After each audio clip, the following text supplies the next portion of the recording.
Ustaz, saya ingin mendapat pencerahan. Saya gunakan istilah ABC. Ada 3 orang kawan saya, A, B, dan C.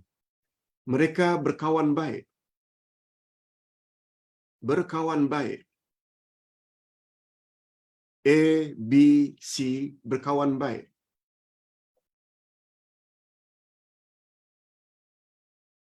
Tetapi sayangnya A ini, dia mau B baik dengannya, C juga baik dengannya, tapi dia tidak suka, A ini tak suka B dengan C berbaik-baik.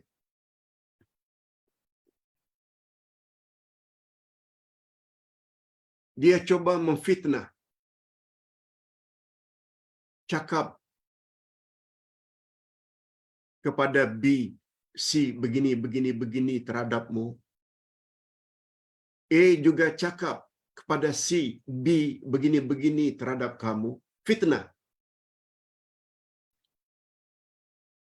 Akhirnya bertelingkahlah antara B dan C. Gara-gara A. Disebabkan oleh perilaku A yang suka mengadu domba. Yang dalam bahasa Arab disebut dengan namam.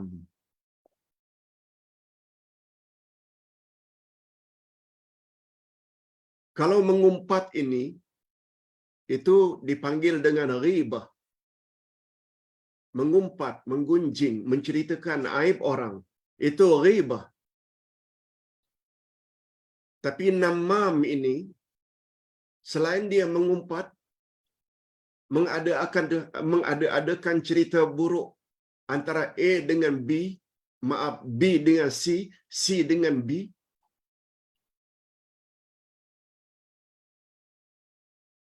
Lalu dia adu domba antara B dan C. Itu namanya namam.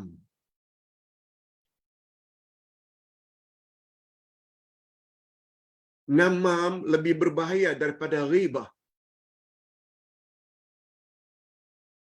Ustaz ulang sekali lagi. Ghibah mengumpat. Namam selain mengumpat, mengada-adakan cerita-cerita bohong supaya berkelahi antara B dengan C, C dengan B yang direka oleh A. Selain dia ghibah, dia juga namam, mengadu domba. Menjadi batu api dalam bahasa kita. Sehingga akhirnya B dengan C, C dengan B tidak berbaik-baik disebabkan oleh perilaku A. Ingat, bila seseorang itu ghibah, mengumpat, dia tidak semestinya namam.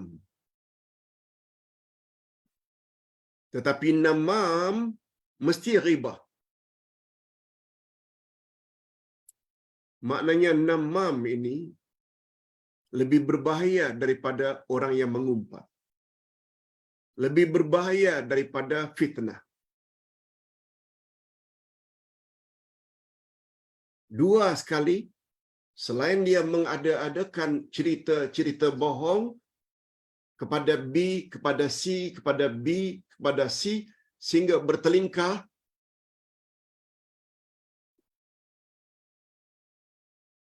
dosanya lebih besar daripada sekedar mengumpat. Sebabnya Nabi Muhammad sallallahu alaihi wasallam menggunakan istilah dalam hadis sahih riwayat Imam Bukhari dan Imam Muslim, la yadkhulul jannah namam.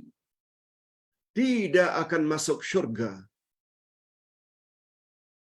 namam. Sekarang faham makna namam? Bukan sekedar mengumpat, tetapi menjadi batu api sehingga bertelingkah antara satu orang dengan orang yang lain.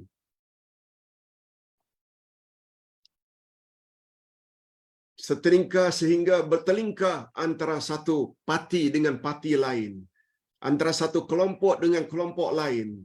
Kan itu yang disukai oleh orang kafir. Mereka bertepuk tangan. Itu namam. Namam lebih berbahaya daripada ghibah, sekedar mengumpat. Kalau orang yang mengumpat saja dalam surat Al-Hujurat disebut, atuhibbuna an ta'kulu lahma akhi maitan fakarihtumu. Apakah kamu suka makan daging mayat saudaramu? Tentu saja kamu merasa benci dan jijik. Begitulah. Itu tentang ghibah. Mengumpat, ghibah. Sepatutnya orang beriman benci terlibat dengan mengumpat ghibah.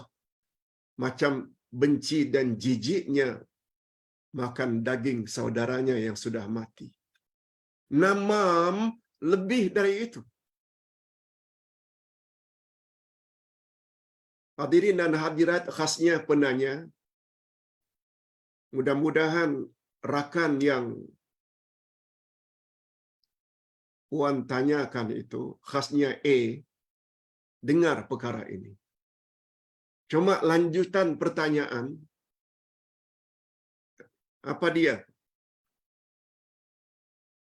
Akhirnya melalui kawan A, C dapat tahu bahwa A telah melaga-lagakan dia C dengan B. Nah, sekarang pertanyaannya, Pak Ustaz.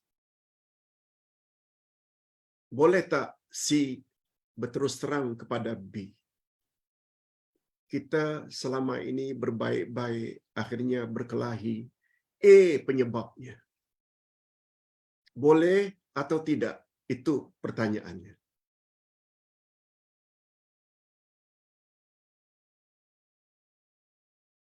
Atau diam saja? Hadirin dan hadirat, kalau diam saja, persoalannya tak selesai. Oleh sebab itu, Ustaz tertarik dengan pandangan Imam An-Nawawi. Ada 6 tempat yang kita boleh menceritakan keburukan seseorang. 6 tempat. Ustaz tidak sebut satu saja. Yaitu apabila kita dizalimi, kita dianiaya.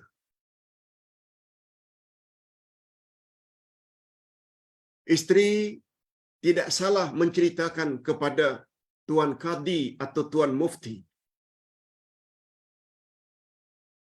suami saya telah dera saya. Suami saya tidak beri saraan hidup sebab dia di pihak yang dizalimi. Tidak salah. Dengan kata lain, dibolehkan. Tidak berdosa.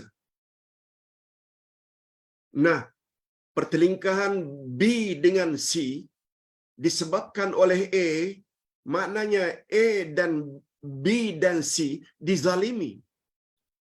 Oleh sebab itu, B tidak salah menceritakan kepada B, C yang tahu dari kawan A, bahwa A yang menceritakan, aku yang telah buat mereka itu bertelingkah terus. Bila dah tahu, C tidak salah beritahu kepada B supaya berbaik-baik, bahwa mereka sebenarnya selama ini menjadi sasaran fitnah daripada A. Orang yang difitnah termasuk orang yang dizalimi. Tidak salah katakan ini semua adalah gara-gara sikap A yang mengadu domba antara kita. Tidak salah. Wallahu a'lam.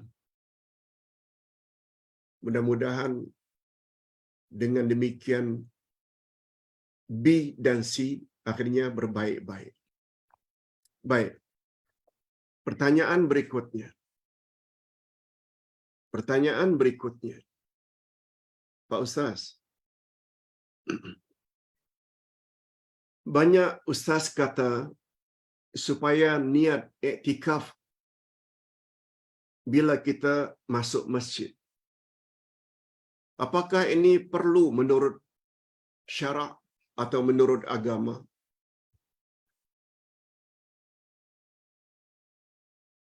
Ustaz kira bagus kalau Ustaz jawab sekali dengan pertanyaan ketiga sebab ada kaitannya.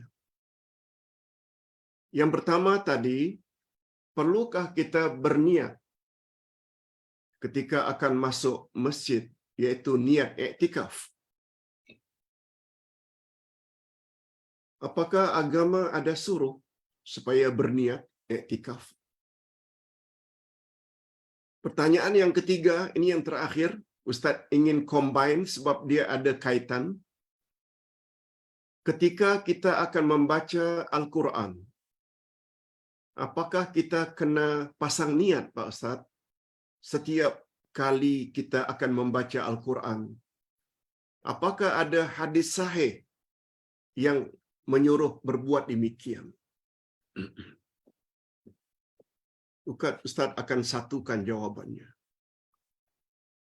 Jawabannya begini. Terdapat hadis sahih riwayat Imam Muslim. Sayyidina Umar bin Khattab radhiyallahu anhu berkata, "Sami'tu, aku pernah mendengar Rasulullah sallallahu alaihi wasallam yaqul, berkata atau qala, innamal a'malu binniyat wa innama likulli imri'in ma nawa." Hadisnya panjang. Sesungguhnya suatu amalan itu diberi pahala oleh Allah berdasarkan niat. Dan seseorang mendapat ganjaran berdasarkan apa yang dia niatkan. Niat mesti ikhlas lillah. Ustaz ceritakan sedikit sejarah mengapa Nabi sebut hadis itu. Yang dipanggil istilahnya asbabul wurud. Kalau mengapa ayat itu turun, sebagaimana kita sebutkan tadi, itu namanya asbabun nuzul. Tapi kalau untuk hadis Nabi, mengapa Nabi sebut hadis itu, namanya asbabul wurud. Sebab-sebab mengapa Nabi ucap hadis itu. Dia ada kaitannya dengan motif atau maksud para sahabat hijrah dari Mekah ke Madinah. Ada yang niatnya berhijrah sambil berdagang, berniaga. Ada yang berhijrah karena cintanya kepada seorang wanita. Yang wanita itu mensyaratkan, aku tak akan terima pinanganmu kalau kamu tidak berhijrah bersamaku dari Mekah ke Madinah. Yang dipanggil dengan Ummu Qais. Lalu dia pun berhijrah. Itu sebab kata Nabi, wa innama likulli imri'in ma nawa. Seseorang dia akan mendapat sesuai dengan apa yang dia niatkan. Dia niatkan untuk berdagang, dia dapat dagang saja. Kalau motif pendorong dia berhijrah karena ingin kawin, memang dia dapat kawin. Tapi itu bukan karena lillahi ta'ala.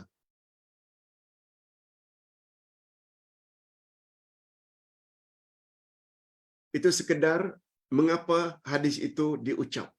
Karena motif atau maksud atau tujuan sahabat-sahabat berhijrah bermacam-macam. Orang yang berhijrah semata-mata karena ingin menjaga akidah, karena patuh dan taat kepada Rasul, semata-mata karena ingin taat kepada Allah, walaupun terpaksa ditinggalkan onta sekian banyak, ditinggalkan kebun korma sekian banyak, semata-mata ingin menyelamatkan akidah dan agama, nah itu dia lillah. Dia akan dapat ganjaran pahala daripada Allah. Okey.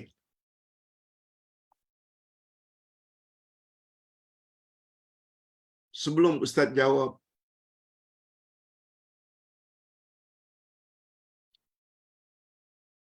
dua soalan tadi, Ustaz ingin sebut dulu. Apa guna niat? Kegunaan niat ada dua. Kegunaan niat ada dua.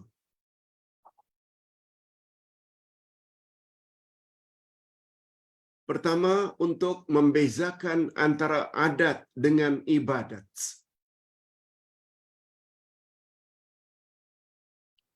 Adat maknanya kebiasaan. Ustaz buat contoh. Kebiasaannya, adatnya,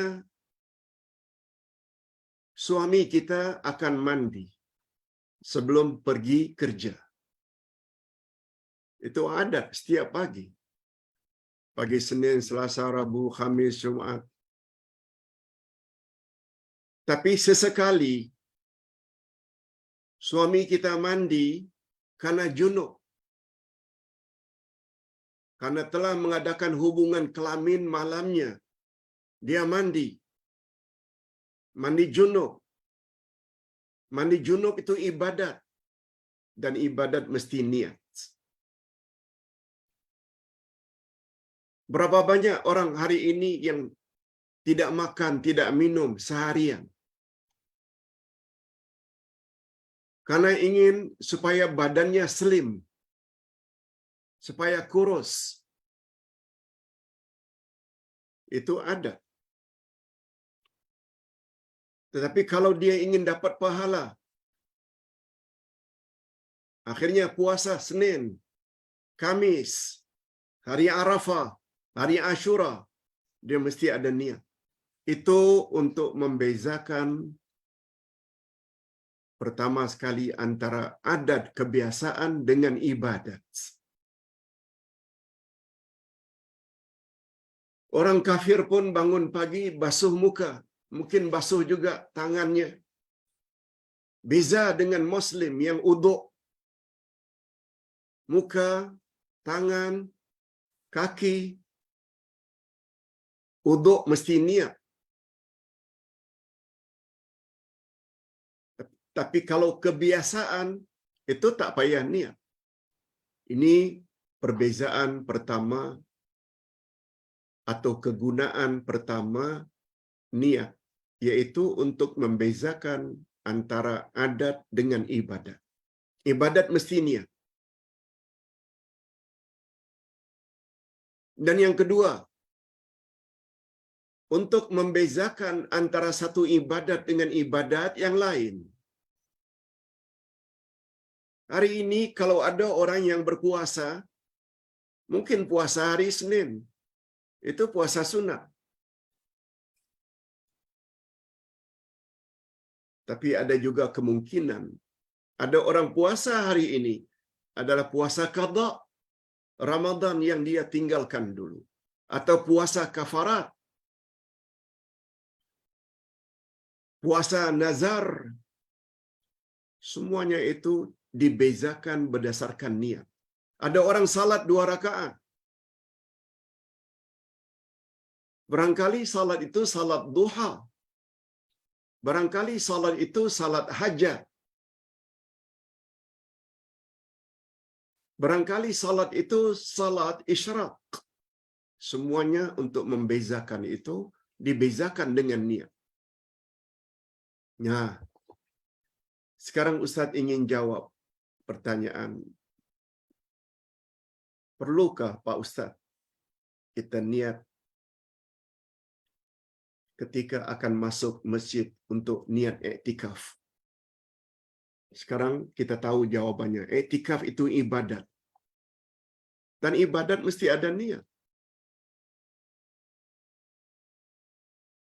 Berapa banyak orang-orang yang apabila perjalanannya jauh sampai 5, 7, 10 jam. Dia tidak sempat untuk singgah di R&R. Lalu dia singgah mana-mana surau. Dia singgah mana-mana masjid untuk sekedar lepak, sekedar untuk berbaring, sekedar untuk rehat. Bila tak ada niat, dia tidak ada dapat pahala iktikaf. Iktikaf itu ibadat.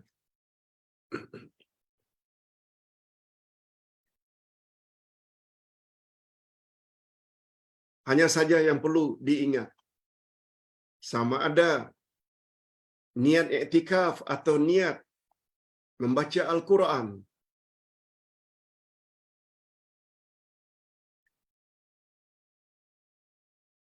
sepakat para ulama tanpa kecuali, makanun niyah al-qalbu. Tempat niat itu di hati, bukan di mulut.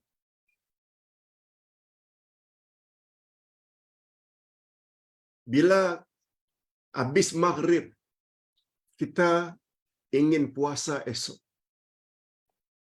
sudah dikategori di dalam niat puasa. Tempat niat itu hati, bukan bibir.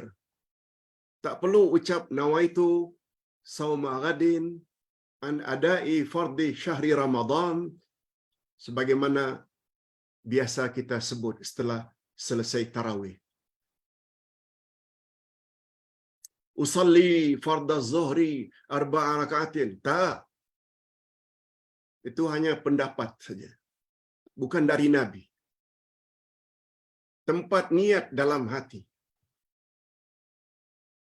Sebabnya apabila sampai di masjid, kita basuhkan badan, kita ambil uduk, sambil berjalan itu, ada saja tersirat dalam hati ingin berada dalam masjid untuk iktikaf. Walaupun sampai di dalam masjid, salat 2 rakaat langsung baring, semuanya itu selama berada di dalam masjid, Anda dapat fadilat ibadat iktikaf. Adapun baca Al-Quran, kita dah tahulah Quran ini kalamullah. Membaca Quran adalah ibadat. Di situ saja sudah tersirat. Kita baca Quran supaya kita mendapat ganjaran dari sisi Allah di akhirat nanti. Apalagi kita ikuti pula, mudah-mudahan dengan membaca Quran ini, penyakit kita yang kronik selama ini menjadi sembuh. Apalagi setelah membaca Quran, kita berdoa pula, Ya Allah, dengan berkat Quran yang aku baca, sembuhkanlah penyakit si fulan, si fulan, si fulan. Itu semua dapat dikategori sebagai niat. Tak perlulah nak kita sebut. Hadirin dan hadirat, bila kita semalam hari Ahad nak pergi ke pasar basah, nak beli ikan ke, daging ke, garam ke, beras ke, gula ke, perlukah kita sebut ketika akan keluar rumah, sengaja aku nak pergi ke pasar Sungai Besi untuk beli ikan, daging, garam, beras. Bayangkan kalau cucu kita dengar, Opah, opah sebut apa itu? Diamlah, opah ni sedang berniat ini. Itukah yang namanya niat? Maknanya kita berniat, sudah ada berniat. Bercadang tak buat sesuatu, itu niatlah itu. Samalah halnya apabila kita masuk masjid. Dalam hati dah ada niat dah. Pastikan saja imam itu sudah takbir dalam hati kita. Yang kita akan salat zuhur 4 rakaat ikut imam kerana Allah Ta'ala. Sudah ada dalam hati. Allahu Akbar. Cukup. Tak perlu panjang-panjang. Allahu Akbar. Niat bukan macam itu. Mudah-mudahan apa yang saya sampaikan ini ada manfaatnya. Minta maaf